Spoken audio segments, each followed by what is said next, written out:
l'organisation de ce concours et qui participent avec nous aussi dans le cadre de notre challenge. Nous avons 6 challenges, comme on va le voir dans la présentation de ma collègue Madame Siam. Et tout le monde aujourd'hui sont mobilisés autour du CRI pour réussir ce concours et garantir un meilleur accompagnement aux porteurs de projets, que ce soit les gagnants. Donc nous avons des prix qui peuvent aller jusqu'à 150 000 dirhams, que pour le non-gagnant qui vont bénéficier de l'accompagnement du CRI et l'appui aussi de notre écosystème. Donc, sans trop tarder, je donne César Khan à vous de la parole Merci. et bonne écoute à ce webinaire. Merci, c'est Amin. Donc, comme elle a été bien expliqué, donc il s'agit très bien de la deuxième édition. Après la première édition qui a connu une réussite, donc qui nous a poussé à organiser cette deuxième édition. Et comme vous savez, l'objectif de cette journée ou de ce webinaire, c'est de communiquer autour du TTC, c'est de faire mettre en valeur les objectifs qui sont donc le webinaire, et aussi expliquer c'est quoi le procédé et les conditions de participation à ce webinaire. Donc, tels détails vont être exposés par ma collègue Siham Ben Abdenbi, qui est chef de division accompagnement des investisseurs, qui va donc faire une petite présentation. Après la première présentation, qui était une présentation générale du TDC, donc on attend que la présentation d'aujourd'hui sera un petit peu focalisée sur la thématique de l'écotourisme, qui forme un des objectifs ou de challenge sur lesquels donc les propositions et les idées qu'on va recevoir par les talents de notre région et pour cette année. À vous la parole, Madame Siam. Merci, c'est Mohamed. Merci infiniment. Merci, c'est Amin. Bonjour à toutes et à tous. Très heureuse de vous retrouver une nouvelle fois dans le cadre de cette série de webinaires d'information et d'idéation qui s'inscrivent parmi les multiples actions d'accompagnement prévues dans le cadre du concours international d'innovation TDC, le Territory Development Challenge, en sa deuxième édition 2023. Nous avons déjà eu l'occasion, comme dit et présenté par M. Azarkan dans un webinaire précédent, de présenter les contours de ce concours de manière très exhaustive, un webinaire bien détaillé en 4 langues qui est toujours à votre disposition et que vous pouvez revisionner à tout moment sur nos différentes plateformes. Nous allons partager le lien sur la partie discussion, comme ça vous avez accès dès maintenant, si vous voulez, à ce webinaire. Mais sinon, pour les personnes qui viennent de nous rejoindre pour la première fois, et avant de céder la parole à nos invités pour ce webinaire thématique dédié spécialement à l'écotourisme, un des challenges de cette deuxième édition justement, j'aimerais revenir de manière très concise sur qu'est-ce que c'est le TDC, quels sont ses objectifs, quelles sont les conditions de participation, sur quelle plateforme. Alors, le TDC est organisé par le Centre régional d'investissement de la région Tanger-Tétouan Al-Hoceima et c'est une compétition qui œuvre pour la promotion des territoires, la promotion de l'investissement, de l'entrepreneuriat et de l'innovation. Elle se présente sous forme d'un appel à projets innovants porté soit par un Marocain ou par un étranger, peu importe. Le lieu de sa résidence ou son statut, l'essentiel c'est qu'il soit porteur d'une idée de projet qui soit innovante et qui puisse répondre à une problématique qui est propre à la région Tanger-Tétouan Al-Hoceima.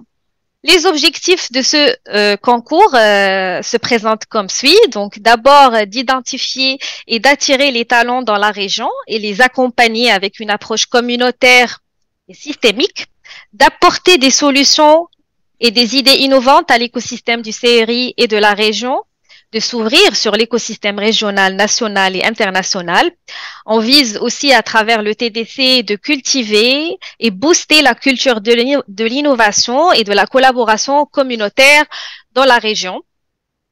Et enfin, nous aspirons également à travers le TDC de mettre en valeur les opportunités d'investissement et d'affaires dans les secteurs porteurs dans tous les territoires de la région et surtout mettre les projecteurs du monde entier sur la région Tanger-Tétouan Al-Hoceima.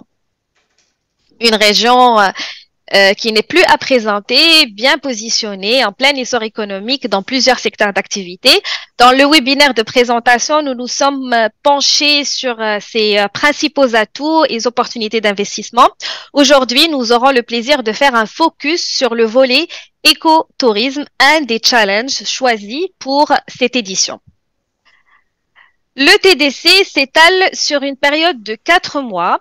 Durant ces mois, les participants et les porteurs de projets bénéficient d'un kit complet d'accompagnement qui comprend un accompagnement personnalisé par le CRI et ses partenaires, un accompagnement spécifique par les mentors de renom via des rencontres B2B et qui aideront les candidats à mieux préparer et présenter leurs projets lors du Pitch Day. Et enfin, un accès illimité à ce type justement de rencontres et de webinaires qui constituent une véritable occasion d'idéation et de partage d'informations pertinentes autour de notre région et ses opportunités d'affaires. Bien que nous sommes ouverts à toute idée innovante, mais et traditionnellement, pour ce type de concours, l'organisateur propose des thématiques et des challenges qui vont permettre d'aiguiller un peu le chemin des participants qui sont en phase d'idéation et de choix de leur idée de projet. Donc, cette année, nous proposons 6 challenges qui sont les suivants. Appui à l'animation territoriale et des espaces publics, l'économie bleue, l'économie verte, l'industrie et la logistique, l'industrie sportive et enfin l'écotourisme qui est objet de notre webinaire d'aujourd'hui. Donc, la participation, elle est très simple. Il suffit de s'inscrire. Alors, je vais lancer la vidéo démo qui est aussi, qui sera bientôt disponible sur YouTube. Et donc, cette démo, il explique plus ou moins comment vous pouvez participer. Il suffit de s'inscrire sur notre plateforme Mandal Moustetmir, créer un compte de la manière la plus classique qui soit. Ensuite, vous allez sélectionner le parcours TDC. Donc, TDC 2023. Qui va vous donner accès directement à cette partie-là qui vous permet de renseigner les documents, que ce soit un business plan, une présentation ou même éventuellement une vidéo YouTube que vous pouvez télécharger sur la plateforme également. Donc, une fois c'est fait, vous allez envoyer le tout, mais avant, vous allez aussi faire attention au fait qu'il faut renseigner le formulaire qui va recueillir les informations qui concernent votre profil et qui concernent aussi le projet avec lequel vous allez participer. Donc là, je vais... c'est juste le détail des informations qui sont demandées dans le formulaire. Donc, une fois tout est renseigné, vous allez revenir à la page de votre compte et vous allez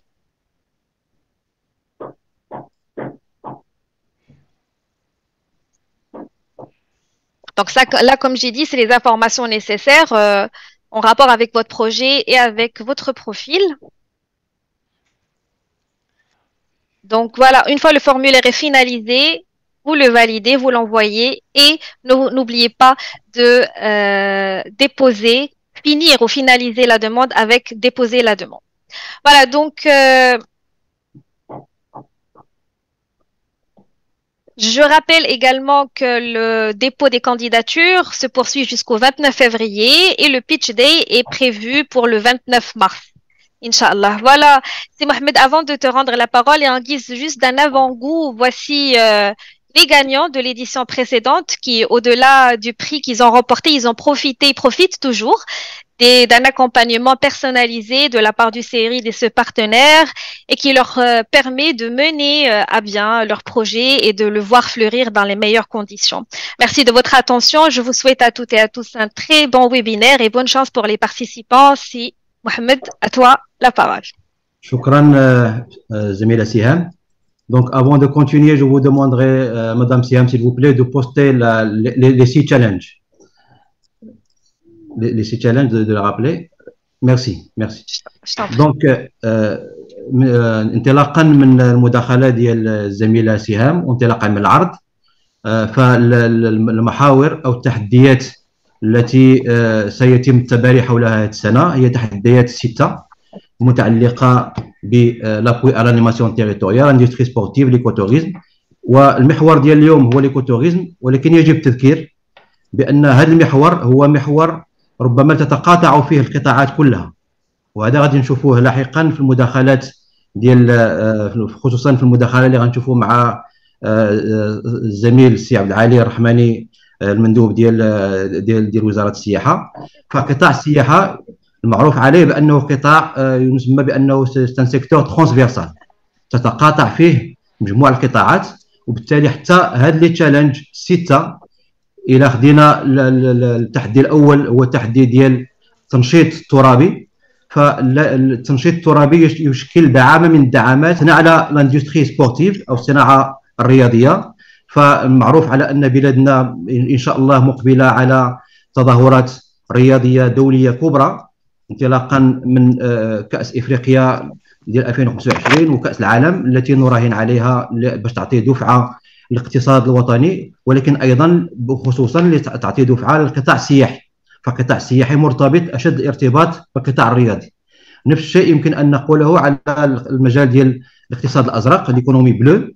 اون سي كو ان الجهه ديالنا تزخر بواجهتين سياحيتين وشريط ساحلي فيه اكثر من 477 كيلومتر اللي فيه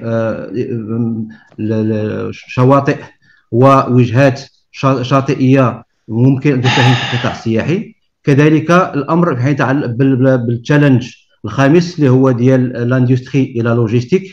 كنعرفوا على ان القطاع السياحي فيو لا كومبلكسيتي ديالو فيه والترابط ديال كل المكونات، اصبحنا اليوم نتحدث عن صناعه سياحيه. فبالتالي فالسياحه هي ايضا مكون من المكونات ديال القطاع الصناعي. اذا قبل ما ندوزو ونتعرفوا على الاهم المؤهلات ديال الجهه وما يكتشفه القطاع ديال السياحه الايكولوجيه، ارحب كذلك بالاستاذ السي يحيى العباسي اللي هو دونك كنستضيفوه اليوم معنا اولا اون طونك بروفيسور شيرشور et en tant qu'expert en la matière. Je lui donne la bienvenue au nom du CRI pour participer à ce webinaire. Donc, et pour commencer, je m'adresse à monsieur Yahya Abbassi en tant que professeur-chercheur. Il est invité à nous parler un petit peu de ce terme, de ce segment de l'écotourisme. Ça veut dire quoi? Donc, c'est quoi la définition? C'est quoi l'écotourisme? Et en quoi peut-il participer de manière ou d'une autre au développement et à la valorisation du potentiel naturel et culturel de la région. Et en dernier lieu, c'est quoi le rôle des secteurs publics et privés dans cette dynamique de tourisme écologique ou écotourisme. À vous la parole, monsieur Abbassi. Merci beaucoup. Je pense que vous arrivez à m'entendre. Bonjour tout le monde. Je m'excuse, je ne suis pas connecté d'un bureau ou autre parce que j'étais entre deux trajets. Je préférais être avec vous dans tous les cas. Le contenu sera là, le contenant, on reviendra une autre fois. Donc je vous remercie encore une fois pour l'invitation. Je vais commencer tout d'abord par la première question que vous avez posée, celle relative à l'écotourisme. Je suis sûr que Serf Mali, que je salue par l'occasion, va compléter dans sa signification, mais l'écotourisme de façon très simple et très basique, prendre le tourisme de nature et instaurer une pratique respectueuse de l'environnement de ce tourisme de nature. Le tourisme de nature, ce n'est pas seulement, en fait, le tourisme de nature en soi, il faudrait comprendre aussi que ça englobe plusieurs types de pratiques, on va dire, et de modes de consommation. Le tourisme de nature, il faut se détromper. Ça peut être tout simplement aller chez l'habitant, ou là, aller des auberges, là, aller des gîtes d'étape et vivre avec l'habitant et manger avec lui et vivre dans le rural de la chose. Mais ce n'est qu'une facette petite de la chose. Dans le tourisme rural, on peut trouver du tourisme actif. On peut trouver de l'escalade, on peut trouver de la randonnée, on peut trouver de la découverte de la cuisine locale et des activités qui peuvent être faites autour de ça. On peut trouver divers types d'activités qui pourront jouer un rôle en termes de création de valeur pour le rural et deuxièmement de création de valeur pour le touriste qui est à la recherche de dépaysement, qui va choisir une destination parce que cette destination va répondre à son besoin le plus spécifique et donc automatiquement à travers l'écotourisme ou le tourisme de nature, ce tourisme de nature respectueux de l'environnement, on essaiera de répondre en fait à son besoin. Quelque part, c'est une définition assez sommaire de la chose. Maintenant, pour la seconde partie de la question, la seconde partie de la question qui est relative au développement de cet écotourisme. Je pense que le développement de l'écotourisme n'est pas une question de choix. C'est un train qui a fait son départ il y a longtemps. Certaines fois, c'est au ralenti, d'autres fois, on prend de l'ampleur. Mais ce qui est sûr et certain, c'est qu'on est en train de voir de plus en plus de territoires au Maroc en général qui gagnent énormément en maturité d'un point de vue produit. Ça veut pas dire que les autres territoires n'ont pas l'attrait nécessaire, n'ont pas cette maturité produit, c'est juste qu'il y a divers niveaux de maturité. Et on remarque ces divers niveaux de maturité à travers plusieurs choses. Premièrement, à travers le produit en soi. C'est quoi le produit que je suis en train de proposer à mon visiteur? Ce visiteur qui avait entre les mains 20 destinations à choisir, 10 destinations à choisir, 8 destinations à choisir, il est venu vers moi. Il est venu vers moi pour passer une nuitée ou la deux ou la trois. Je dois être capable de lui meubler ce temps qu'il m'alloue de séjour. Donc, il y a l'hébergement qui est une partie fondamentale parce qu'il doit loger quelque part, il doit dormir quelque part. Il y a la restauration parce que là, on est le bas du bas del Maslow, on est sur les besoins physiologiques les plus basiques. Il a besoin de manger, ce touriste-là, mais il n'a pas besoin que de dormir et de manger. Certaines fois, oui, on a besoin d'un dépaysement total, on ne veut rien faire, on pratique un écotourisme qui est complètement en mode zen attitude. On ne veut rien de plus que ça. Mais très souvent, ce touriste-là, ce visiteur-là, va demander des activités, va dire au prestataire, qu'est-ce que tu me proposes à faire? Qu'est-ce que je peux faire? Comme j'ai mentionné tout à l'heure, il y a divers types d'activités existantes qui peuvent être faites. Et je pense que dans certains territoires, on est dans ce développement très rapide et on est dans une complémentarité entre les acteurs du territoire. On trouve quelqu'un qui a certaines activités que l'autre n'a pas, et donc les uns vendent les autres. On n'est pas nécessairement dans un investissement linéaire, on est un investissement quelque part redondant, tout le monde fait la même chose, parce que plus on est dans cette diversité de produits, plus on gagne aussi, parce que le tourisme est le premier, le deuxième, le troisième, le quatrième. Et on peut faire entre acteurs touristiques, même si concurrents par définition, on peut faire de la complémentarité. Donc, un, produit. Deux, promotion. On a ce produit, on a créé un très beau produit, on a investi, on a passé du temps dessus, on a mis de l'effort, on a recruté des gens, on a créé de la valeur. Mais en même temps, on se demande pourquoi les touristes ne viennent pas. Pourquoi le visiteur ne vient pas vers moi alors que l'autre jour, ils sont venus de l'autre coin et l'autre coin n'est pas aussi bien que le mien ou la même chose de l'autre territoire, alors que mon territoire, il est meilleur. Ça serait comme, ça serait comme créer une machine de voyage dans le temps, mais ne le dire à personne. C'est comme si on n'a rien créé, en fin de compte. Et c'est exactement la même chose. Créez le plus beau produit que vous voulez. S'il n'y a pas un réel travail de promotion derrière, on ne peut rien faire avec. Vous allez me dire, on est dans des produits d'écotourisme. On n'a pas des budgets, on n'a pas de grand budget pour faire de la promotion. Et il y a deux types de promotion dans ce cas-là. Il y a une promotion grand public qui peut être réellement budgétivore, parce que si on n'est pas dans un ciblage assez spécifique, assez maîtrisé, qui n'est pas le cœur de métier ce n'est pas un problème. On peut rapidement se trouver à investir des sommes assez importantes pour des produits d'écotourisme. Mais il y a aussi le travail B2B derrière. N'oublions pas qu'au Maroc, nous avons des agences spécialisées et nous avons des agences généralistes. Nous avons des guides qui travaillent dans différents territoires. Tous ces gens-là, le premier rôle que doit jouer l'acteur de l'écotourisme, c'est aller vers ces gens-là et faire une action très simple, c'est de les informer. Leur dire, bonjour, j'existe, voici ce que je fais en existant. Voici tout ce que je suis en train de vous proposer. Ce n'est pas un investissement conséquent. C'est juste aller informer ces gens-là. Et éventuellement, aller les informer avec une petite brochure, avec un petit dépliant, un petit flyer. L'important pour eux, c'est avoir l'information ou un PowerPoint pour les gens qui ne veulent pas imprimer. Un PowerPoint, ou un mon ordinateur ou quoi que ce soit, ou va présenter mon produit. Et il est très important qu'on ne se laisse pas bloquer par des obstacles imaginaires en se disant, ouais, j'ai créé le produit, les gens ne viennent pas. Si vous croyez en votre produit, si vous créez un bon produit, faites de la promotion. Comment faire de la promotion? Vous avez un peu de budget, n'hésitez pas à aller vers du B2C, hein, vers du grand public, gardez le contact avec la clientèle qui vient, parce qu'une clientèle que vous avez acquis est plus facile à faire revenir qu'une clientèle qui doit être acquis à nouveau, qui ne connaît pas le produit.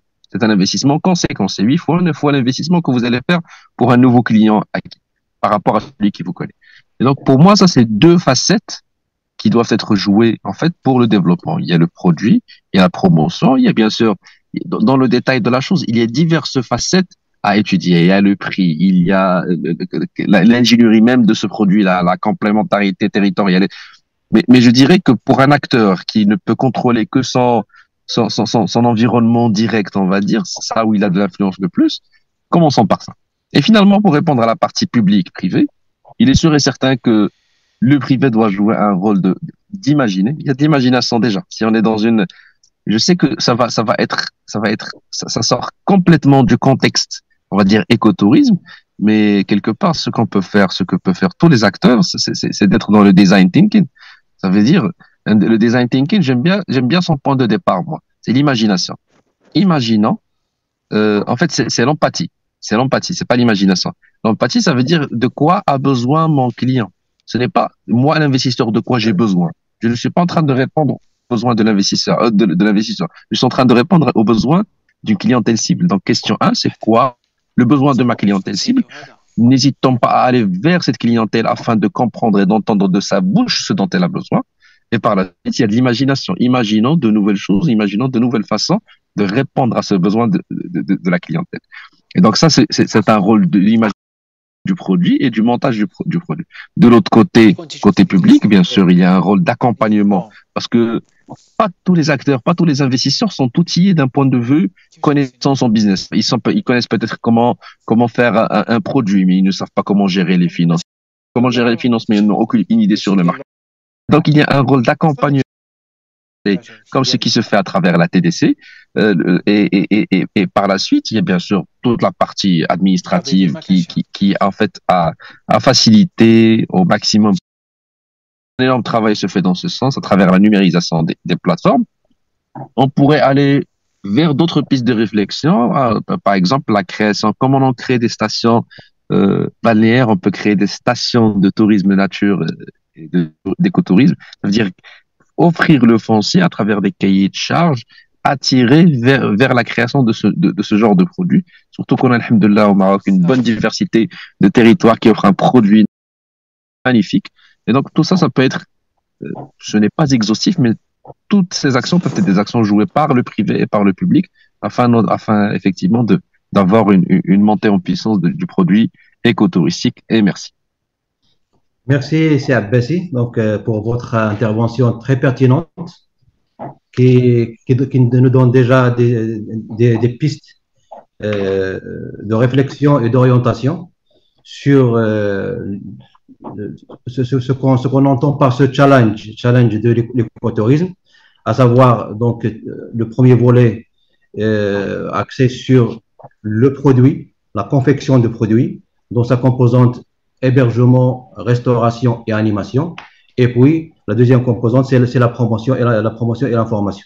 دونك المداخله كانت مهمه جدا، وكما قلت اعطت توجيهات للمشاركين المستقبليين في الاجابه على التحديات ديال قطاع السياحه الايكولوجيه. وهذه كما قلت كانت بعض الافكار للمشاريع اللي ممكن ان مرحب بها من اجل الاجابه على اهم الاشكالات ديال القطاع السياحي. اذا جاء الدور ديال السي عبد العالي الرحماني، ارحب به السي عبد العالي الرحماني بصفته ممثل ديال القطاع الوصي، والسي عبد العالي الرحماني مندوب ديال السياحه في اقليم الحسيمه. ولكن كذلك انه هذا من حسن حظنا ان السي عبد العالي الرحماني كذلك سبق له ان تحمل مسؤوليه اداريه على مستوى المندوبيه ديال تطوان وبالاقاليم وبالعملات ديال الشاون العريش، وبالتالي فهو عنده معرفه قريبه جدا من واقع القطاع على مستوى الجهه، وعنده كذلك معرفه دقيقه بمؤهلات ديال القطاع السياحي، وبخصوص القطاع المؤهلات ديال الجهه في مجال ديال السياحه الايكولوجيه. مرحبا بك سي عبد العالي، وغادي نعطيك الكلمه باش تحدث لنا بعجاله على شنو هي اهم التوجيهات اللي ممكن تعطى للمشاركين في هذه المسابقه، شنو هي اهم الاشكالات والتحديات اللي كتواجه القطاع السياحي بشكل عام وقطاع ديال السياحه الايكولوجيه، وشنو هي ماذا ننتظر من هذه المباراه الدوليه لكي باش تقدم لنا اجوبه على هذه الاشكالات. اذا الكلمه لك سي عبد العالي الرحماني، مرحبا بك. شكرا سيدي محمد. تسمعني؟ كنسمعك سي عبد العالي، مرحبا. شكرا سي محمد ازقان، المدير مركز الاستثمار ديال الحكومه. كذلك كان ودي نشكر المركز ديال الاستثمار ديال طنجة والحكومه على الدعوه الكريمه وعلى هذه المبادره الطيبه اللي تعد الثانيه من نوعها، واللي جات وقتها فعلا باش يمكننا نتذكروا على واحد القطاع اللي هو استراتيجي، اللي هو القطاع ديال ليكوتوريزم والسياحه بصفه عامه. كذلك كنشكر السيدات والساده الزملاء والاخوه الاعزاء لي بانيليست والجمهور اللي كيتابعنا في هذا اللقاء المباشر. انا اللي سمحتي لي محمد غادي نعطي غير بعض زعما نوضعوا هاد لا تيماتيك واحد النوع من السياق ديالها، السياق اللي هو غادي نحاول نختصر. غير كما كتعرفوا جميعا ان القطاع ديال السياحه كيشكل بعامل 100% من البي دي ناسيونال، هذه شي حاجه اللي هي مهمه بزاف. وفي الفرنسيه والعربيه مرحبا سي عبد. معنا اللي كيفضل العربيه واللي كيفضل الفرنسويه، دونك ديروا العربيه الفرنسيه. اذا القطاع السياحي كوم فو لو سافي دونك كونستيتيو 7%, près de 7% du PIB national, plus de 70 milliards de recettes du dirham en termes de recettes. Il génère plus de 540 000 emplois directs, soit près de 5% de l'emploi dans l'économie nationale. Tout ça pour vous dire que le tourisme, comme vous le savez tous, est un secteur clé, un des secteurs clés de l'économie nationale. بطبيعة الحال باش نربطوا لا تيماتيك ديال ليكوتوريزم هذا السياق، هذا الكونتكست. كما كتعرفوا المغرب اجتاز على غرار مجموعه ديال دول العالم لا كريز سانيتير كوفيد، وهذا لا كريز سانيتير كوفيد قداش ما بينت لنا بان السيكتور دي توريزم ان سيكتور اللي هو فراجيل اي فينيرابل، كذلك بينا بانه سان سيكتور ريزيليون فاس او ستوك انترن اي اكسترن كي بوغي زعما سو برودوير. والحمد لله زعما من خلال المجهود ديال الدوله في مكوناتها استطاع هذا القطاع هذا يتجاوز هذه المرحله اللي هي صعبه بطبيعه الحال بواحد المجهود مالي كبار من طرف الدوله والمؤسسات ديالها. هذا في العجاله. Maintenant, passons au vif du sujet. Il a هضرنا على l'écotourisme, la thématique du l'écotourisme. قبل ما نهضروا على la thématique, comme vous l'avez bien dit, c'est Mohamed. Les 6 thématiques qui constituent les grands challenges sont des thématiques un petit peu dans le tourisme, constituent le fil conducteur ديالهم كلهم. Comme vous le savez tous, le secteur tourisme est un secteur, comme vous l'avez bien dit, c'est le challenge Carrefour. Ah, exactement, Mohamed. Donc le tourisme est un secteur transverse par excellence، نقولوها باللغه العربيه قطاع افقي بامتياز. وبالتالي هو هذه السيستيماتيك هو بحال لو فيل كونديكتور دو سو سيستيماتيك كي فيان لي زانيمي توت. نهضروا دابا على حنا غادي نتذكروا كيفاش يمكن انيمي هاد القطاعات هادو كلهم القطاع السياحي. غير لا سمحتوا كون ديفيني دابور لي كونسيبت. Qu'est-ce que l'écotourisme? J'ai deux définitions avec votre permission. Brièvement, je vais définir l'écotourisme. Brièvement, selon l'Organisation mondiale du tourisme, l'écotourisme se veut une réponse durable à l'inquiétante montée d'un tourisme de masse insuffisamment conscient des menaces qu'il fait peser sur l'environnement. Donc, إذا هنا عندنا السياحة زعما اللي فيها واحد الكثرة ديال الناس اللي فيها التوريزم دو ماس، وعندنا البيئة. إذا هاد l'écotourisme il se veut un tourisme respectueux de l'environnement كما قالت العباس قبيله، respectueux de l'environnement. وكذلك avec كوفيد وهاد اللي جا موراه ولينا دابا كنشوفوا ان tourisme pas forcément de masse. Quel est un tourisme de masse? Il continuera toujours à exister, mais également un tourisme de petits groupes qui veulent explorer surtout les zones rurales, les arrière-pays, les différentes destinations mondiales dans la situation marocaine. Il est le tourisme. باش نهضروا على التوريزم، l'écotourisme هو فرع. C'est un dérivé du tourisme rural dans sa globalité. Le tourisme rural ou le tourisme de nature, on peut distinguer différents types de tourisme. Le tourisme équitable, le tourisme responsable, le tourisme, l'agritourisme, le tourisme de nature, le tourisme équitable comme je viens de dire, etc. Et l'écotourisme. هذا تحت le label tourisme rural de manière générale. Donc il y a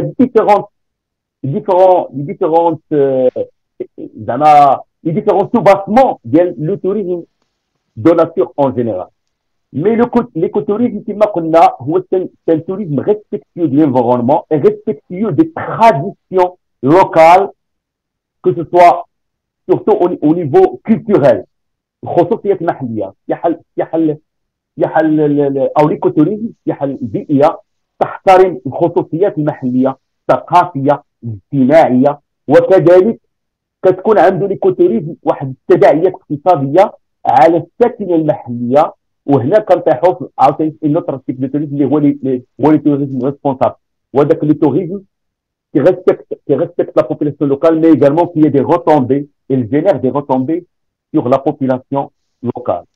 Sinon, dans le tourisme maritime, c'est un secteur dynamisant des collectivités locales ou des espaces locaux qui ne génèrent pas une petite plus-value pour dynamiser les différentes localités locales. Maintenant, هذا نرجعوا لهاد لا تيماتيك ديال ليكوتوريزم اللي في تيماتيك اللي هضرنا عليهم. قبيله السي العباسي ذكر واحد القضيه اللي هي مهمه. اولا قبل ما يمكننا نهضروا على من بعد غادي نتذكروا على شنو هما لي ديفيرونت زوبورتونيتي qui se présentent au niveau de notre région en termes de projets, peut-être qui pourraient être portés par des porteurs de projets au niveau de notre région dans le cadre de ce concours international. Quelques idées que je vais proposer, bien sûr, qui ne sont pas exhaustives, mais juste des propositions d'idées que les futurs porteurs de projets peuvent s'en inspirer. Maintenant, par rapport à un projet, d'abord, on ne peut pas parler d'une région si on ne connaît pas les ressources. Il faut d'abord qu'on inventorie. Il faut inventorier les ressources touristiques d'une région. واحد الجهه نعرفوا الموارد السياحيه اللي كتوفر عليها، موارد ثقافيه، موارد ديال السياحه القرويه، موارد على مستوى التنشيط السياحي، موارد على مستوى الموارد البشريه. ما ننساوش الموارد البشريه، العنصر البشري هو ان فاكتور كلي. يمكن لك تكون عندك لي زوتيل que vous pourrez les projets que vous pourrez avoir, mais faute de capital humain valorisé et valorisant هاد les projets هادو. donc le capital humain, donc les différentes ressources touristiques اللي هضرنا عليهم، culturel, naturel, patrimoine matériel et immatériel, c'est très important. Et notre région, Dieu sait que l'on regorge. donc عندنا مدن عتيقه في الجهه ديالنا اللي هي مدن الروعه بمكان. حدث سميتو بواحد المجموعه ديال البرامج ديال اعاده الهيكله والتسيير السياحي. كذلك عندنا شواطئ رائعه، عندنا منتزهات وطنيه ممتازه. وهنا اسمحوا لي غادي يكون شويه بتيك شوفان وغادي نهضر فيها على الحسيمه. الا جبنا غير المشاريع اللي توجدات على مستوى مدينه الحسيمه، ناخذوا المشروع الملكي مثلا مناره متوسط، عندنا برامج يمكن كي بوف بوزيسيوني لا ديستيناسيون ديال الحسيمه Je donne le Hoceima à titre d'exemple, qui peut positionner la destination de Hoceima comme une destination phare au niveau national et pourquoi pas au niveau méditerranéen. Je cite quelques projets. ناخذوا المدينه هضرنا على التوريزم l'industrie sportive. On a une ville dédiée à ça, enfin une commune qui est dédiée à ça qui s'appelle la commune Aït Khamra. Un grand stade, une piscine à bassin olympique et on a un stade pour l'entraînement des équipes et également une salle couverte. Donc c'est pour vous dire qu'au niveau de notre région, là je donne un petit exemple tout simplement, c'est pas il est programmé un stade, Tangier Kadalik dispose d'un stade et les autres villes. Donc, on a une ville carrément sportive. Maintenant, l'industrie sportive, c'est un créneau, c'est un filon à prendre en considération le type de produit qu'on peut proposer, ou les porteurs de projets peuvent réfléchir, apporter des idées par rapport à ça. Je parle Kadalik, le centre méditerranéen de la mer, donc l'économie bleue, un centre méditerranéen, donc on a l'économie bleue, un centre qui va valoriser le potentiel et les richesses halieutiques. Et également les écomusées, on a des écomusées, etc. Donc c'est pour vous dire la richesse au niveau de notre région, la région du Nord, qui regorge, alhamdoulilah, au niveau de toutes ces provinces et préfectures, d'un potentiel incommensurable. Les thématiques que vous proposez, que le CRI propose à juste titre, sont, à mon sens, de nature à minimiser le grand problème dont surtout les destinations balnéaires au niveau de notre région, le problème de la saisonnalité aiguë au niveau de nos destinations balnéaires. Les projets viennent vraiment à point nommé pour essayer un petit peu un temps soit peu, d'allonger, désaisonnaliser en quelque sorte la destination balnéaire et d'allonger au moins 4 à 6 mois l'activité et le fonctionnement touristique au niveau de notre région. Et les destinations balnéaires, on souffre à des titres divers. Si on prend le cas de Tanger par exemple, donc Tanger, il y a le tourisme culturel, il y a le maïs, ou là le tourisme d'affaires, donc un peu moindre. Et si on prend par exemple Tefsaouen, il a la Médina, donc il y a un tourisme national qui va à la Médina, plus l'arrière-pays.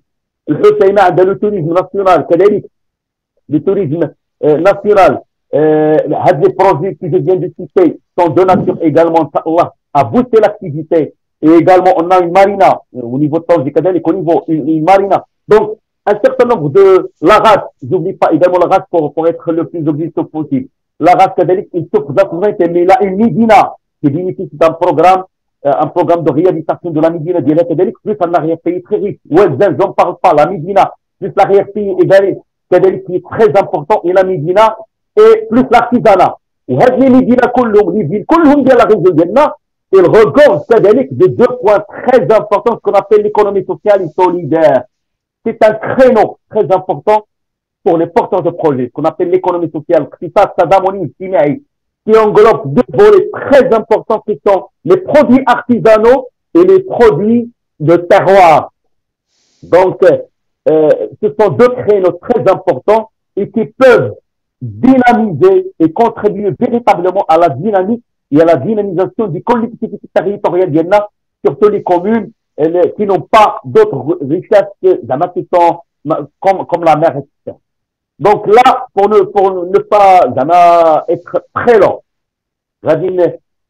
directement quelques propositions, si vous le permettez, à Mohamed, le modérateur de cette réunion.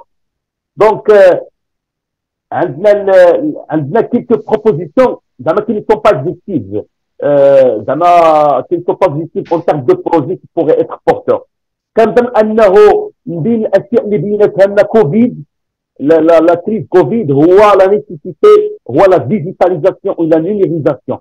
Donc, quand on a le créneau de la digitalisation dans les différentes thèmes et les maillons de la touristique, donc c'est un créneau porteur, novateur, dans le secteur du tourisme. Agence de voyage, transport touristique routier, hôtellerie, restauration, animation, etc. C'est très important qu'on innove, que nos jeunes, que nos porteurs de innovent dans les différents maillons de la scène en termes de réservation cadélique, de plateforme de réservation, etc. Cadélique, on a un point très important et là, je vois que notre région, c'est un créneau très important et j'ouvre une parenthèse. Mohamed Azarkani était avec moi dans le cadre d'une rencontre avec des agences de voyage marocaines venues des grandes villes émettrices du tourisme au niveau national, donc Casa, Marrakech, Rabat, et j'en passe. Un des éléments clés qui a été soulevé par les agences de voyage, c'est le manque de clubs équestres. On a besoin de clubs équestres parce que les jeunes enfants, les jeunes et les moins jeunes ont besoin, surtout les petits, ont une comment dire, une soif, comme ça, ils l'ont exprimé comme ça, une grande soif pour les chevaux. Donc, il y a des idées qui pourraient émerger en termes de clubs équestres, de taille moyenne, de taille réduite, qui soit à une échelle réduite, à une échelle qui va avec le territoire, etc. Ce serait quelque chose d'extraordinaire. Également, on a un problème de camping. On a de camping classé. Donc, nous avons un exemple au niveau de Ouest-End, un camping classé qui comprend un restaurant bio, plus un petit musée ethnographique, plus un espace d'exposition des produits terroirs. Donc, les jeunes, la question maintenant des campings, c'est une liste. Camping classé, je parle camping classé, c'est une liste très importante qu'on pourrait explorer. On a également quelques propositions en matière qu'on appelle, nous, dans le tourisme, les fermes d'hôtes. Bay'at al-istiqbal. Qu'est-ce que ça veut dire, Bay'at al-istiqbal? C'est des gîtes évolués en quelque sorte. Ferme d'hôtes, ça comprend deux composantes. L'hébergement touristique, sous forme avec des équipements, avec des constructions qui soient intégrées dans les paysages ruraux, donc les paysages ruraux, et également des potagers. Vous trouvez un potager, un poulailler, des fours traditionnels, et également des mulets pour faire des petites randonnées, etc. Et pourquoi pas également une petite piscine et un club, un petit club pour les enfants, pour les animés. Donc là, la ferme d'hôtes, c'est un filon, c'est un créneau que nous proposons à nos porteurs de projet. Et Dieu sait, moi je suis là, ma classe qu'on a dit, parce que c'est le concept qui va le plus avec le tourisme respectueux de l'environnement, avec les touristes, et qui s'intègre parfaitement dans la physionomie, dans les espaces territoriaux et les espaces ruraux. Donc les fermes d'hôtes, les refuges également, les refuges, c'est un autre type d'hébergement proposé pour nos porteurs de projet, qui se trouve sur les sommets des montagnes, mais également c'est une forme d'hébergement et d'animation au niveau rural. C'est-à-dire que des solutions et des applications marketing territoriales. On a besoin de marketer et de commercialiser, de vulgariser toutes les réalisations, toutes les ressources touristiques dont regorgent les différentes provinces et préfectures et les différentes communes, particulièrement les communes rurales. Nous avons également plusieurs centres. Et là, très important, il faut sortir de l'anonymat les différents centres d'artisanat. La région regorge d'un certain nombre de centres d'artisanat local qui sont là, et également un certain nombre comment on appelle, de coopératives agricoles qui sont méconnues. Et là, on pourrait également parler de circuits touristiques, bien sûr, circuits institutionnels faits par l'État, mais également, et peuvent des jeunes porteurs de projets pourraient réfléchir à des circuits reliant ou liant les villes de notre région avec leurs arrêtés. C'est hyper important. Donc, un autre point très important, c'est que on a besoin, c'est notre idée que nous proposons à nos porteurs de projets, qu'on appelle la restauration traditionnelle à base de produits terroirs. Donc, si je vais à un il faut que je trouve de quoi manger local. Idem pour Tanger, idem pour Tiawan, idem pour la race, idem pour Ouezzen, idem pour Tétouan. Donc, la restauration traditionnelle des restaurants basés sur les produits locaux. C'est une façon de les valoriser, c'est une façon de valoriser l'art culinaire et la gastronomie de nos villes. C'est hyper important. Et là, j'ouvre une petite parenthèse pour dire, par exemple, pour l'ECMA, il a été inscrit dans le cadre à l'UNESCO comme la diète méditerranéenne. La diète méditerranéenne. Le Chefchaouen, il bénéficie de ça. C'est-à-dire que la gastronomie du Chefchaouen est inscrite au niveau de l'UNESCO dans ce sens-là. Pourquoi pas dupliquer cet exemple au niveau de nos régions. Donc la gastronomie locale, la valorisation de la gastronomie locale, de l'art culinaire de notre région, de notre province et préfectures, de notre terroir, de notre territoire, est une chose extrêmement importante à mon sens. C'est-à-dire, les arrière-pays, il faut qu'on les anime. Il faut qu'on les anime. Donc, une des questions clés, un des propos des projets, des projets qui commencent à naître au niveau de nos régions, c'est les quads, qu'on appelle les randonnées en quad.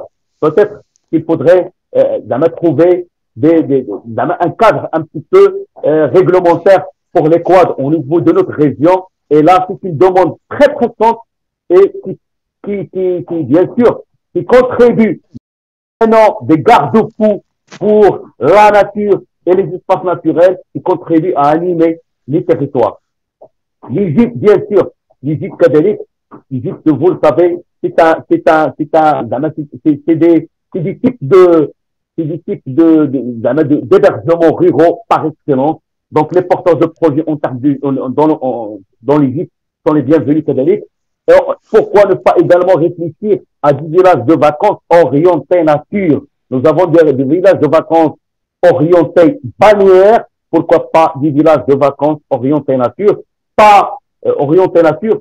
Donc, c'est comme c'est beaucoup de verdure, c'est des espaces de jeux pour enfants, c'est des espaces sportifs, etc. Donc, la transformation digitale, je termine par là, Mohamed. Donc, la transformation digitale cadélique, hyper importante, le e-commerce et les startups proposant des solutions novatrices dans le commerce électronique, etc. Donc, je crois que, un petit peu au risque de m'attarder, Mohamed, donc, je crois qu'il y a énormément d'idées par rapport à ça. Et encore une fois, je tiens à remercier le CRI pour cette louable initiative qui est fédératrice des bonnes idées et des bonnes volontés des porteurs de projets de notre très belle région. Merci. شكرا سي عبد العالي. نذكر اللي التحقوا بنا بان سي عبد العالي هو ممثل ديال الوزاره الوصيه، هو المندوب الاقليمي ديال وزاره السياحه بالحسيمه، هو المندوب السابق على اقليم تطوان اللي كان كذلك كيشمل في النفوذ الاداري ديالو الشاون والعرايش ووزان والفنيدق المضيق. سي عبد العالي عطانا برنامج عمل شامل للنهوض بالقطاع السياحي وبالسياحه القرويه، وعطى المشاركين في هذه المباراه الدوليه مجموعه ديال المقترحات، افكار ومقترحات مشاريع اللي ممكن انهم يصيغوا فيها مقترحاتهم ويشغلوا فيها الذكاء الجماعي والذكاء الفردي من اجل الاجابه على الاشكالات، واللي كنظن الى ما غاديش نتعسف على المداخله ديال السي عبد العالي ونلخص، بل انني فقط بغيت نسطر على تحدي كبير جدا يواجهه القطاع، هو التحدي ديال الموسميه ديال لا سيزوناليتي. Donc il a bien expliqué comment l'écotourisme peut porter des réponses et peut atténuer la saisonnalité باعتبار ان السياحه القرويه والسياحه الطبيعيه هي ça rentre dans la dynamique de diversifier un petit peu le produit باش ما يبقاش فقط غير البرودوي باليار، sachant ان le produit balnéaire عنده une saison très limitée. Donc ce sont les règles de la nature qui l'imposent. Donc et je pense aussi que l'écotourisme peut aussi donc au-delà de la diversification de l'offre, peut aussi participer même à la diversification des bénéficiaires, des retombées économiques du tourisme. Parce qu'il a qu'un le tourisme de masse concentré sur les zones urbaines, où il a qu'un porté par de grands investisseurs, Mais, par contre, le tourisme écologique, il est porté par des petites unités, par des petites entités. Donc, les retombées économiques, ils peuvent être généralisés sur l'ensemble de la population. Et donc, il est un petit peu, si on peut dire, il est à caractère social et solidaire. Et même en termes de diversification de marché, il a quand le tourisme de masse, tourisme de bannière, un marché très restreint et très réduit. Donc, en optant vers le tourisme de nature, donc on s'ouvre sur davantage de marchés et on élarge un petit peu donc le marché national, sur le marché national et sur le marché international. Donc, sans trop tarder, donc je voudrais seulement dire الناس اللي متبعين معنا هذا الملتقى كما قلت على ان المداخله الاخيره ديال السي الرحماني اعطت مجموعه ديال الافكار وبالتالي فممكن الرجوع اليها من التسجيل ديال هذه الحلقه وكذلك من خلال البنك المشاريع اللي هو موضوع رهن اشاره المركز الجوي للاستثمار اللي موضوع رهن اشاره كل حاملي افكار المشاريع اللي ممكن انهم ياخذوا بعين الاعتبار هذه المقترحات اللي جات في المداخله ديال الاستاذ الرحماني. بطبيعه الحال كما جاء في الكلمه ديال السي الرحماني وفي كل المداخلات على ان المكون الاساسي في هذا النوع من السياحه اللي هي السياحه الايكولوجيه يتعلق او ينصب حول اشكال ديال الايواء. فالايواء القروي او الايواء شيلا بيطون او كل الاشكال الاخرى ديال الايواء. ففي هذا اليوم معنا تجربه ديال ان اوبيراتور بريفي معنا سي جابر الحبابي اللي هو مسير ديال مأوى قروي اللي هو المأوى ديال الدردره وغادي يكون من المفيد جدا للمشاركين في هذه الندوه وفي هذه المباراه الدوليه انهم يستمعوا له يستمعوا لتجربته ويتعرفوا على شنو هي الاكراهات وشنو هي الاشكالات وشنو هي الاشياء اللي كننتظروا من المجتهدين من الاذكياء من المشاركين في هذه المباريات في هذه المباراه الدوليه انهم يجاوبوا عليها من خلال اجوبه ذكيه تتماشى مع الخصوصيات ديال المنطقه وتتماشى كذلك مع الاشكالات الحقيقيه اللي كيعانوا منها المهنيين واللي غادي ناخذوا كما قلت نموذج عليهم. السي جابر الحبابي مرحبا بك. السلام عليكم. وعليكم السلام ورحمه الله. الله يحفظكم. شكرا اولا للسي جلال للسي هام السي امين والسي ازركان على هذه الدعوه. كنظن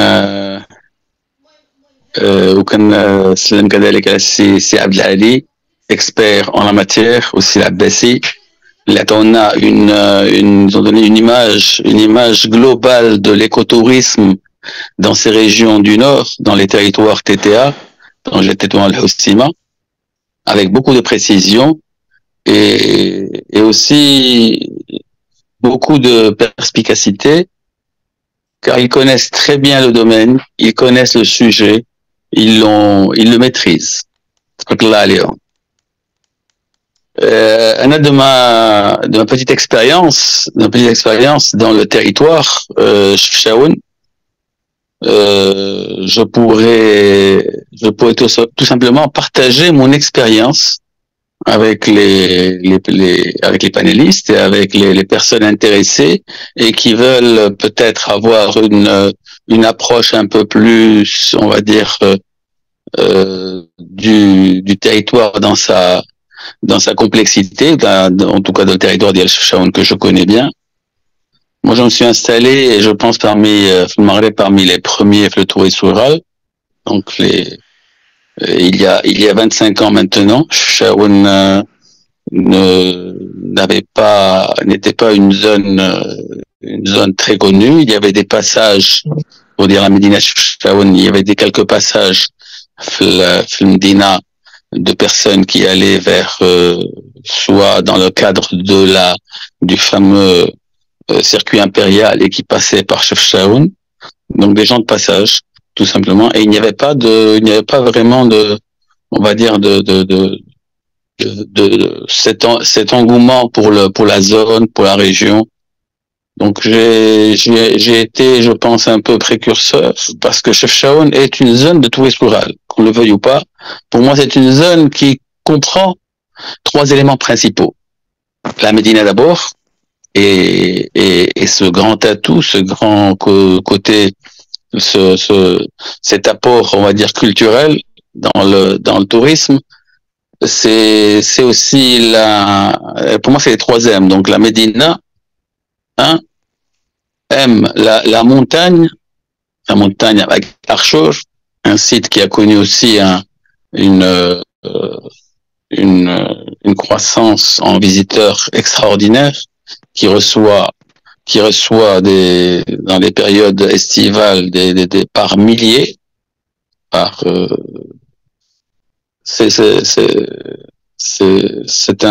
tout le monde connaît Archour, tout le monde connaît la Médina Chefchaouen, le bleu de Chefchaouen. Et il y a un autre M qui est en train de se développer, et c'est la mer. Parce que Chefchaouen, non seulement a un territoire où il y a de la montagne, où il y a la Médina, ce joyau, mais également il y a toute la côte méditerranéenne appartenant à la province de Chefchaouen, qui est une côte magnifique, comme celle de l'Hossima, différente de celle de Tétouan, mais ressemblant un peu à celle de l'Hossima, et avec des atouts et un potentiel.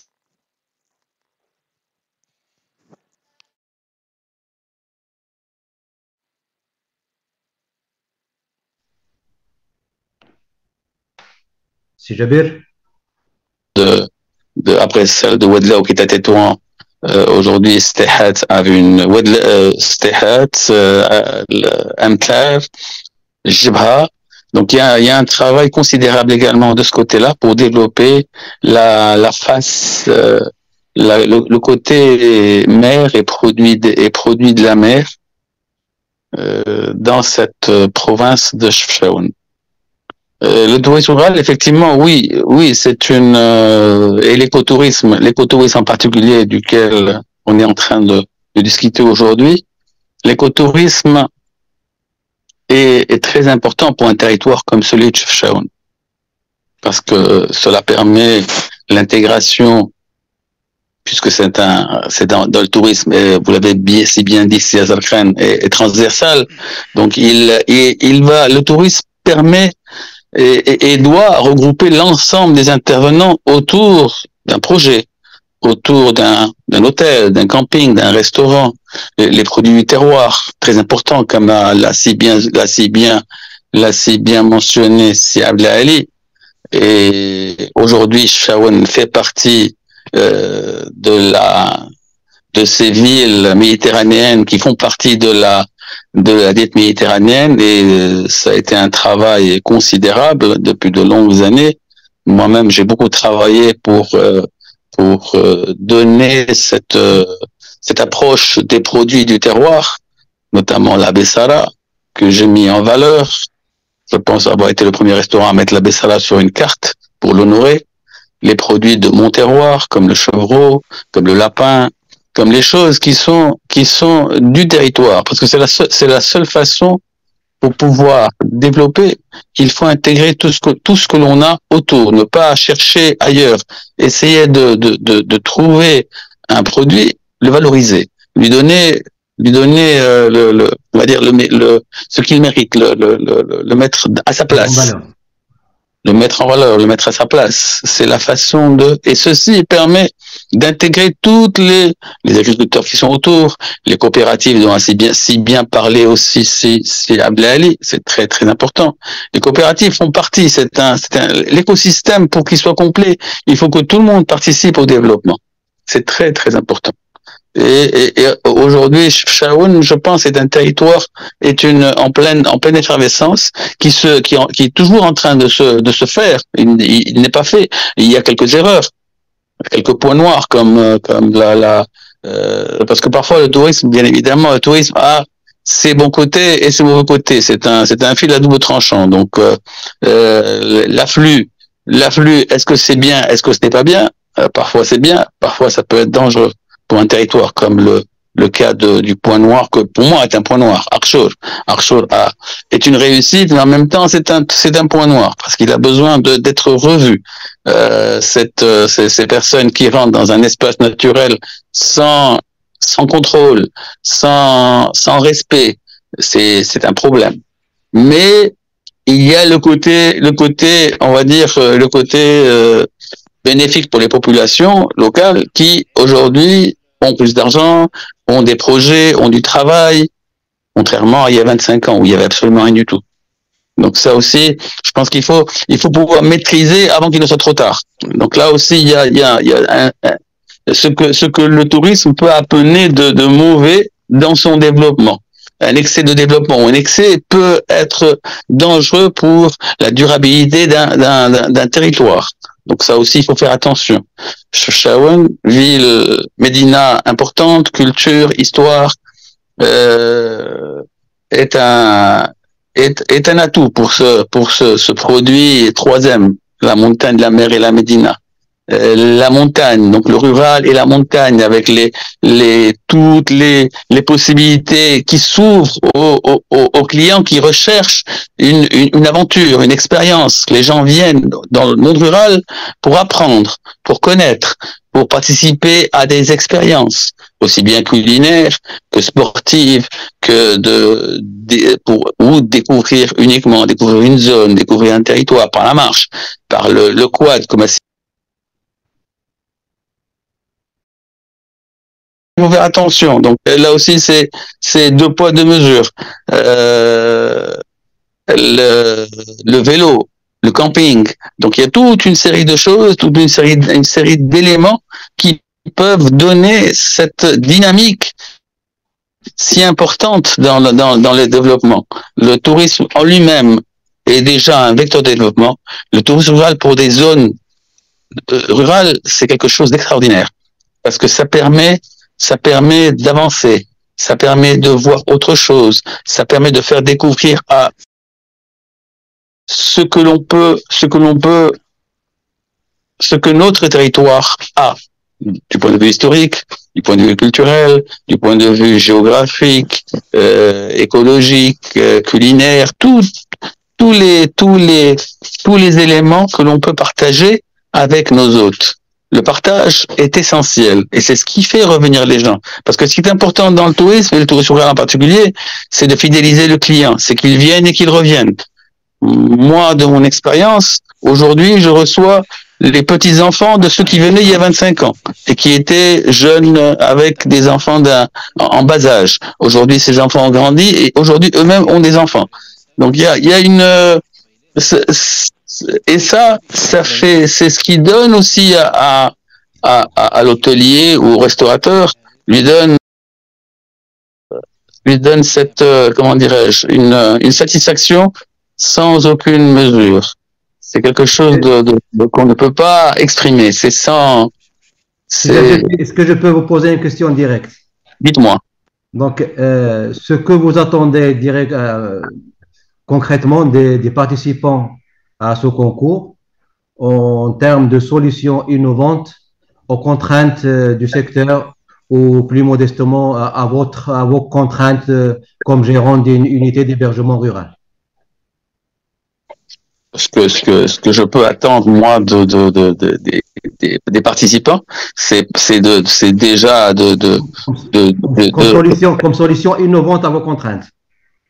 Comme solution innovante, et aujourd'hui, je pense qu'il y a beaucoup de solutions. Je pense que les jeunes aujourd'hui ont des solutions digitales, ont des solutions peut-être différentes, parce que l'approche est totalement différente. Mon approche, moi qui ai 64 ans aujourd'hui, n'est pas celle d'un jeune qui a 16, 17, 18 ans, qui est en plein développement et avec beaucoup d'idées complètement différentes. Donc c'est peut-être la jeunesse peut apporter beaucoup. L'expérience peut ouvrir un secteur peut-être, donner l'approche, la problématique, les problématiques, et peut-être qu'ensemble on peut trouver des solutions pour on va dire une amélioration de toutes les contraintes aujourd'hui dans le monde du tourisme. À part cela, je pense que les territoires se ressemblent. Le territoire de Hossima, enfin, pour parler du territoire nord, Tanger, potentiel énorme, tourisme d'affaires, tourisme culturel, tourisme sportif, il y a aussi une nature formidable, le Hossima, magnifique. Je pense que TTA a beaucoup d'atouts, un gros potentiel, mais il faut aussi peut-être lier les différentes zones, c'est-à-dire le Hossima, Chaoun, Tanger doivent travailler ensemble pour un produit global, un produit région. Ensuite, on peut aller vers développer tout ce qui suit. L'idée serait de construire peut-être des circuits, parce que il y a l'aérien qui est important dans l'évolution du tourisme. Donc Tanger Tétouan va évoluer en réception de certainement de vols pas chers pour développer, et avec la venue aussi bientôt de la Coupe d'Afrique, la Coupe du Monde, je pense qu'il y a aussi un développement qui va se faire, qui va être incontournable, et qui va aussi permettre à l'arrière-pays, ce qu'est l'arrière-pays, donc la région de l'Arrache, qui est extraordinaire, culture, agro-industrie, donc une agriculture aussi très importante. Ça aussi, l'agriculture doit participer dans le développement du tourisme. Il faut une intégration de l'agriculture, donc c'est un peu l'agritourisme dont on a parlé aussi, c'est Abdelali, c'est très très important. Pour la zone de Chaouen, il y a aussi un nouveau projet qui s'est développé. Vous avez eu l'année dernière le deuxième prix a été décerné à Biocanat, une coopérative qui s'est lancée dans le cannabis médicinal et industriel. Donc là aussi, il y a un autre volet qui va s'ouvrir dans le territoire de Chefchaouen, avec une possibilité de développer des produits touristiques, écotouristiques autour du cannabis. Ça aussi, je pense que ça va donner parce que déjà la zone est connue malheureusement pour tout ce qui est illégal. Avec la légalité, je pense qu'il y a de nouveaux projets qui vont pouvoir se mettre en place des circuits de partage, de visite, de connaître les territoires aussi et connaître cette plante magique. Donc là aussi, il y a de nouveau une nouvelle dynamique qui va se mettre en place dans le territoire de Chefchaouen, et très bientôt, je pense. Donc je pense que si des gens ont des questions, s'il y a des questions, moi je suis prêt, je suis ouvert, mon téléphone, je pense qu'ils peuvent l'avoir et participer avec ma petite expérience. Merci, Si Jabir. C'était très intéressant de vous écouter parler des réalités du terrain. Si Jabir, أخيرا بغيت نوقف على النقاط الأخيرة اللي جات في المداخلة ديال سي جابر، واللي يمكن تعطينا كما قلت محاور اللي نشتغلوا عليها المشاركين في المباراة، وبالخصوص تحدث على لا ديجيتاليزاسيون. Donc on vise beaucoup et on attend beaucoup de la digitalisation pour résoudre les problématiques et les contraintes pas seulement du secteur du tourisme, mais de tous les secteurs presque. Il a aussi bien parlé de la nécessité de chercher une complémentarité entre produits, donc entre tout le produit à المستوى الأقاليم ديال الجهة, on peut chercher la complémentarité et faire la promotion d'un produit région, mais ça nécessite aussi pour réussir cette ambition, c'est de renforcer la connectivité interrégionale. Pour faire bénéficier un petit peu l'arrière-pays du flux touristique qui arrive sur les grands pôles et agglomérations urbaines. Donc, pour faire bénéficier, donc, comme j'ai dit, la population de l'arrière-pays, il faut bien travailler le volet connectivité interrégionale. Donc, plus brièvement, donc, كان بودنا أنه يشارك معنا كذلك أستاذ علي رشيد اللي كان مرتقب أنه يشارك معنا، إلا أنه للأسف ظروفه الصحية ما سمحتلوش باش يشارك معنا. نتمنى له باسمكم وباسم المركز الجوي للاستثمار إن شاء الله يتعافى في أقرب وقت ويكون معنا في محطات لاحقة إن شاء الله. إذا كنتمنى أنه يكونوا المداخلات عطاو بشكل أو بآخر الخطوط العريضة لأهم ما يميز قطاع ديال السياحة الإيكولوجية على مستوى الجهة. كذلك تم التعريف بالمؤهلات الكبيرة جدا اللي كتختزنها الجهة، لا فيما يخص الجانب الطبيعي ولا الجانب الثقافي ولا الجانب التاريخي كذلك، ولا كذلك ما يتعلق بقطاع ديال الصناعة التقليدية. هذه كلها مؤهلات اللي كتجعل من هذه الجهة واحدة من الجهات اللي عندها مؤهلات كبيرة جدا. إلا بغينا فقط نوقفوا عند بعضها اللي جات في المداخلات، هناك تذكير بأن الجهة فيها جوج ديال المنتزهات وطنية. كاين المنتزه الوطني للحسيمة والمنتزه الوطني لتلا سلطان. هذو جوج منتزهات اللي تم تصنيفهم كمنتزهات طبيعية وطنية منذ 2004. هناك كذلك المنتزه ديال بو هاشم كمنتزه جهوي طبيعي، وبالإضافة إلى مواقع ومنتزهات طبيعية بحال اللي جات في المداخلات بحال ديال أقشور، أو بعض المحميات الحضرية بحال ديال كاب سبارتير في طنجة، أو الغابة الحضرية لبوجيبار بمدينة الحسيمة. كذلك من أهم المؤهلات ديال السياحية للجهة طنجة تطور الحسيمة هو الشريط الساحلي، كما قلنا أنه يمتد على وجهتين أطلسية ومتوسطية، واللي فيها عدد كبير جدا من الشواطئ التي تحتضن مجموعة من المحطات الشاطئية مهيكلة، واللي مازال فيه ممكن أنه يحتضن مشاريع سياحية متعددة، بالخصوص فيما يتعلق بكل ما يتعلق بالتنشيط والسياحي، وبالخصوص في مجال ديال لي باز نوتيك اللي بدات كتظهر في الحسيمة وفي باقي الأقاليم ديال الجهة.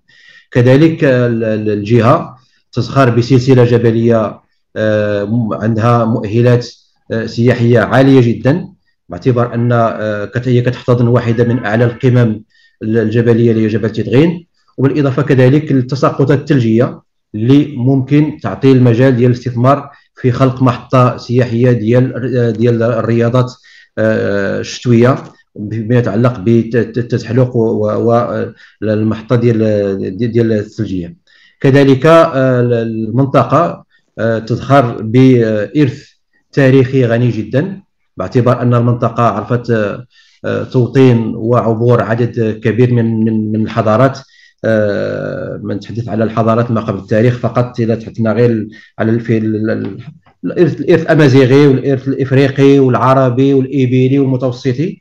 هذا كيعطي كذلك أنه غنى ثقافي اللي ممكن ترويج له، ممكن تسويقه في إطار منتوج سياحي متكامل، مع الجانب البعد الثقافي اللي فيه كما جات في المداخله ديال السي عبد العالي مثلا ان عندنا الوزان اللي وفيها مجال ديال السياحه الدينيه والسياحه الروحيه ديال المزارات والاضرحه اللي كاينه في كل لو تيريتوار ديال الجهه، بالاضافه كما قلت الى الصناعه التقليديه اللي هي صناعه غنيه وزاخره وغنيه بالرموز وبالحمولات الثقافيه اللي كتعكس هذا العمق الحضاري ديال هذه الجهه الضاربه في التاريخ. اذا نكتفي مع مستمعين القدر من التوضيحات، وطبيعه الحال كما جاء في المداخله ديال الزميله سهام فكل المتتبعين ضروريه، كما انهم ممكن يتسجلوا من اجل المشاركه في هذه المباراه اللي كنتمنى ان تعرف اقبال ومشاركه كبيره جدا، ونصرفوا خلالها مشاريع اللي كتشرف الجهه وعلما أن المشاركة ستكون مفتوحة في وجه كل المشاركين على المستوى الدولي، ولكن دائما نحن سيشرفنا أن من داخل هذه الجهة أن تنبثق لنا أفكار مشاريع اللي في مستوى ما تزخر به من موارد بشرية، وفي مستوى ما تزخر به من طاقات قادرة على الخلق وقادرة على اقتراح حلول مبتكرة. في الأخير ما بقى لي إلا نشكركم ونشكر كذلك الشركاء ديال مركز الجهة والاستثمار في منظومة ريادة الأعمال بشكل عام، وشركاء أو في هذه المباراة اللي من خلالهم تمكنا في النسخة الأولى أننا نسجلوا نتائج جد مرضية، ومن خلالهم كذلك خلال هذه النسخة الثانية أكيد أننا سنتجاوز السقف ديال الطموحات ونتجاوز ما حققناه في السنة الماضية. ونشكر شركائنا الذين سنظل أوفياء لهم ونشتغل إلى جانبهم يدا في يد، أوفياء لشعارنا الذي نرفعه كمركز جهة والاستثمار بجهة طنجة تطوان الحسيمة، هو شعار شركاء في التحدي، شركاء في الخبرة. بهذا نختم هذه الندوة، وشكرا لكل من ساهم فيها، وشكرا لمن تابعنا، وأسئلتكم سنجيب عليها عبر مختلف الوسائط المتاحة لدى المركز الجوي للاستثمار. شكرا مرة أخرى.